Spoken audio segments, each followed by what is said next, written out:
Jadi begini, sebelumnya itu aku kurang percaya dengan hantu yang namanya Banaspati.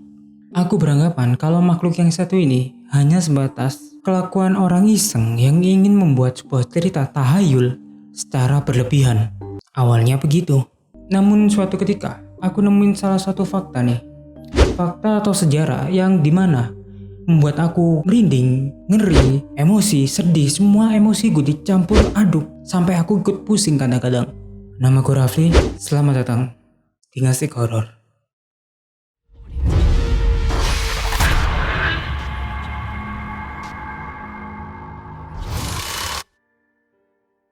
Sebelum kita ini mencari tahu siapa sih Banaspati itu sebenarnya, alangkah baiknya kita mengetahui Banaspati itu apa. Jadi dari Wikipedia dijelaskan kalau Banaspati ini adalah sebutan bagi hantu yang memiliki wujud bola api dan memiliki elemen utama yaitu api tentunya. Hantu ini biasanya terbang rendah dari satu tempat ke tempat yang lainnya dengan rupa yang layaknya seperti bola api. Dikabarkan juga kalau Banaspati ini dapat membakar manusia yang berani mengganggu ketika dia sedang bertugas. Hantu yang satu ini sering banget ditemukan di Pulau Jawa, Indonesia. Namun untuk beberapa pakar juga beranggapan kalau makhluk yang satu ini nih ternyata adalah salah satu ilmu santet tingkat tinggi yang sangat berbahaya pokoknya. Pokoknya kalau kalian sudah dapat ilmu santet dari Banaspati atau mendapatkan serangan dari santet Banaspati, sudah sangat sulit nih untuk kalian survive dari serangan mereka. Saking kuatnya santet yang satu ini. Lantas bagaimana sih asal-usul dari makhluk yang satu ini? Kenapa sih selalu bisa dibilang sebagai sosok yang memiliki ilmu santet yang cukup tinggi? Jadi begini ceritanya. Dahulu kala ada sebuah keluarga kecil yang beranggotakan ayah, ibu, anak laki-laki 2, dan anak perempuan si bungsu. Mereka ini termasuk keluarga yang harmonis, bahagia, namun bisa dibilang kekurangan ekonomi atau bahasa kasarnya miskin sih. Melihat ekonomi keluarga yang sulit tadi ini, anak pertama ini punya cita-cita. Yang dimana cita-citanya ini, dia ingin membuat keluarganya ini menjadi keluarga yang sukses, sejahtera. Jadi si anak pertama ini berkeinginan untuk merantau ke sebuah kerajaan dan bekerja sebagai prajurit di kerajaan Mataram. Suatu ketika dia sudah berhasil bekerja di sana, dia sering mengirim uang setiap setengah bulan sekali. Dan dia juga sering mengirim buah tangan untuk membahagiakan keluarganya.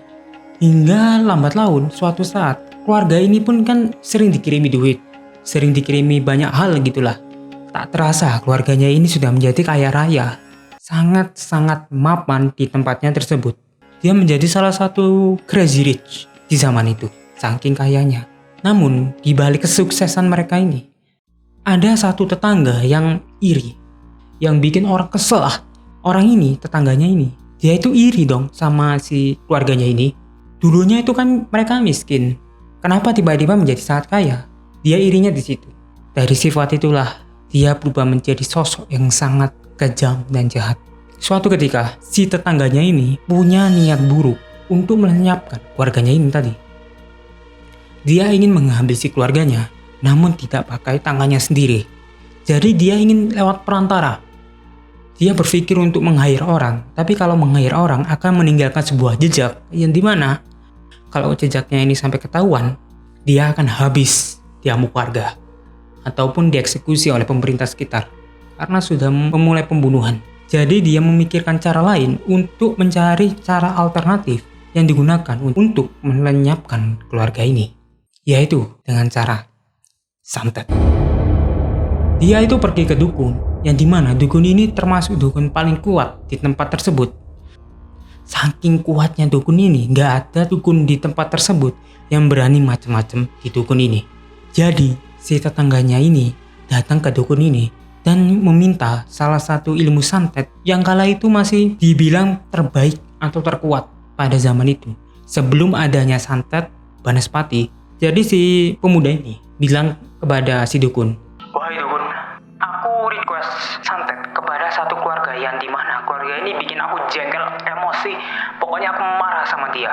Oh ya, kalau begitu aku berikan santet yang dimana santet ini sangat kuat dan tak bisa dibatalkan. Kamu yakin mau lanjut? Tentu, apapun resikonya. Oke, akan aku kerjakan. Tetapi bayarannya juga harus tinggi. Kamu siap juga? Tentu saja aku siap. Apapun resikonya yang akan aku terima setelah ini. Setelah saat itu, si pemuda ini pun pulang ke rumahnya.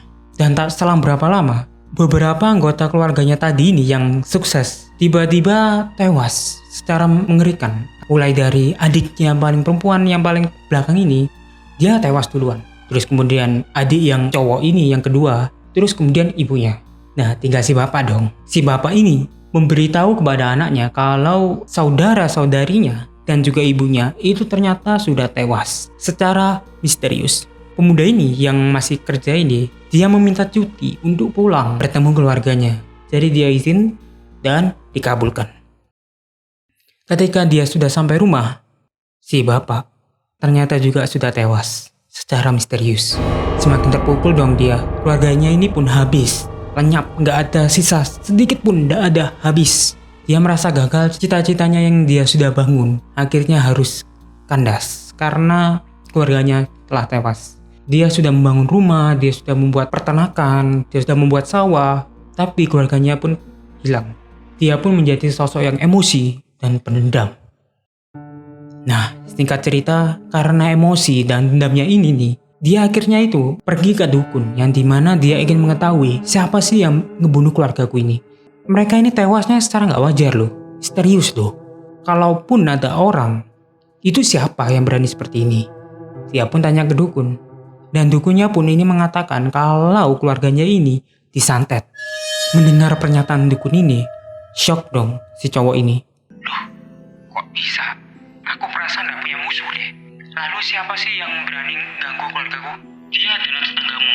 Dia itu sosok yang iri dengki terhadap kesuksesan yang kau dapatkan ini. Jadi dia meminta ke dukun, yang dimana dukun ini memiliki banyak makhluk yang digunakan untuk membantai keluargamu.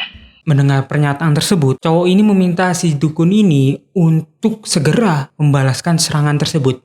Namun, sayang sekali, si dukun ternyata nggak bisa melakukan permintaan tersebut karena dukun ini kurang kuat untuk mengalahkan dukun utama tadi yang aku ceritakan awal tadi. Tapi dukun ini punya solusi lain nih, alternatif, yaitu merubah si cowok ini, pemuda ini menjadi si santet ini. Jadi apa ya? Pokoknya pemuda ini dirubah menjadi alat santetnya tersebut. Dikasih kekuatan lah intinya.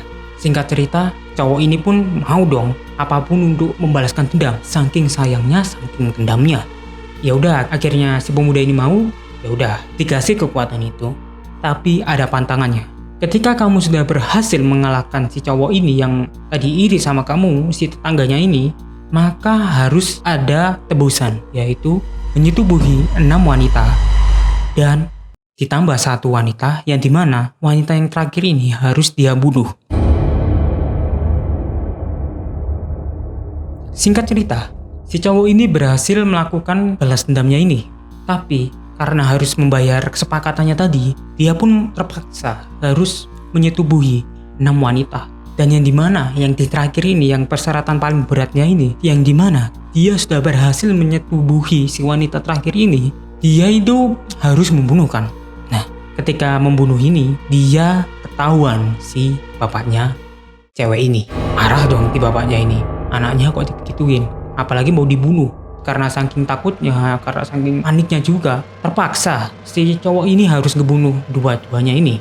Singkat cerita, ketika si cowok ini sudah berhasil ngebunuh ayah dan anaknya ini, si cowok ini pun harus meminum darahnya untuk menghapus ilmunya. Nah, ketika dia minum ini, ada salah seorang warga yang dimana warganya ini melihat si cowok ini sedang minum darah.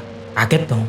Si keluarga ini pun memanggil banyak warga lainnya untuk mengeroyok si cowok ini karena mungkin merasa sudah tidak nyaman dengan kondisinya tersebut, dan apalagi dia sudah dipergoki juga kan.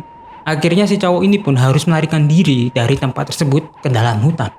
Dia lari sekencang-kencangnya sampai tidak bisa diikuti warga sekitar. Singkat cerita, karena mungkin sudah ada mulai penyesalan dalam dirinya kenapa harus melakukan ini, hingga suatu saat dia capek.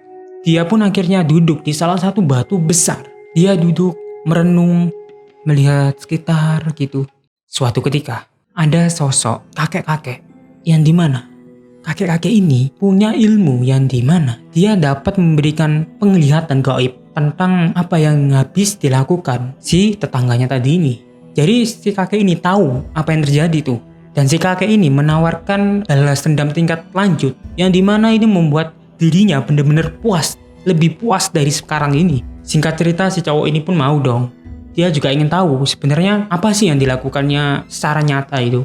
Dia lihat full semakin emosi dia karena ya keluarganya dibantai sama banyak makhluk halus. Ya siapa yang gak marah coba. Dia emosi. Nah ketika emosi si kakek ini berubah menjadi sebuah sosok yang mengerikan, yaitu sosok genderuwo. Ketika dia marah ini, dia kan sudah gak peduli lagi dengan sekitar. Dia marah saking marahnya.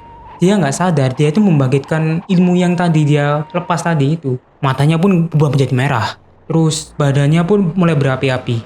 Nah ketika inilah ada udang di balik batu. Si genderuwo ini masuk ke dalam tubuhnya. Dan ketika masuk ini, mereka berdua tiba-tiba lenyap. Namun suatu ketika, gak lama selang itu juga ya, si pemuda tadi ini muncul dengan wujud baru, yaitu bara api yang melayang dengan kekuatan magis yang sangat tinggi. Jadi itulah asal-usul dari Banaspati. Yang dimana Banaspati ini adalah gabungan dari seorang pemuda yang dendam ditambah dengan sosok genderuwo yang memiliki niat buruk juga. Gimana menurut kalian cerita kali ini? Apakah cukup seram ataukah hanya biasa saja? Mungkin kalau cerita ini sedikit berbeda dengan versi banyak orang atau gimana, kalian bisa komen aja di bawah untuk mengkoreksi apa yang aku sampaikan kali ini, dan tenang aja di kolom komentar itu punya kalian. Kalian bebas mau berdiskusi atau membenarkan kata-kataku. Jangan lupa untuk klik tombol subscribe, like, komen, dan share-nya. Nyalain loncengnya juga. Aku Rafli, sampai jumpa di video berikutnya. Bye.